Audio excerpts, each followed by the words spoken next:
What's up guys? Welcome sa aming channel, and for today's video ay tuturo ko sa inyo kung paano i-set up itong Mauno wireless microphone, since maraming nagtatanong kung anong klaseng microphone yung ginagamit ko kapag gumagawa ng content. So eto na siya guys, Mauno wireless microphone.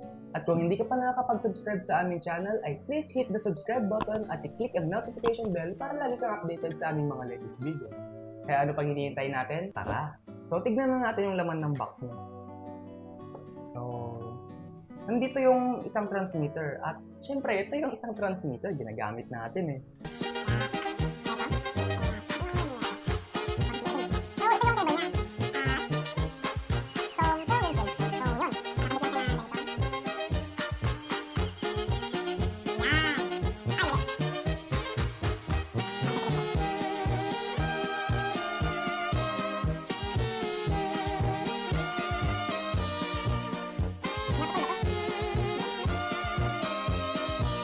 So yun, nakabit din natin ito sa wakas.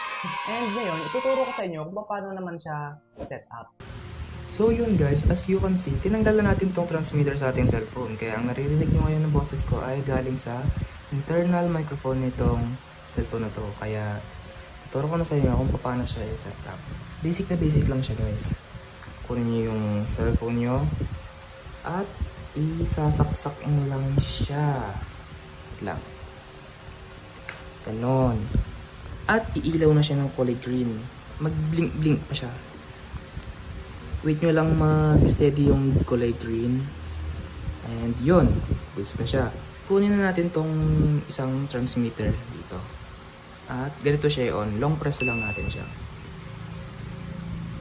So yun, nagkulay green na din. Ayun, pwede na siyang gamitin. Goods na siya, gumagana na siya. By the way, meron din pala siyang noise cancellation, no? Bale, double click tong power button. Yun, nakita nyo naman, naging kulay blue siya. Ibig sabihin, naka-activate na yung noise cancellation niya. So, try natin dito sa phone na to.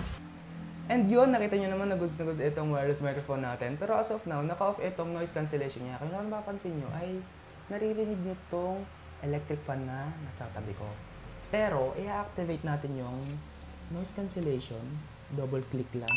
1, 2. And yun, na-activate na ang kanyang noise cancellation. Kaya, kung napapansin nyo, hindi nyo na masyadong naririnig yung electric fan dun sa tabi ko. And yun, nakita nyo naman na basic lang siyang i-set up. At goods na goods din siya for vlogging. Kaya kung gusto nyo bumili ng ganito, ay ilalagay ko yung link sa description.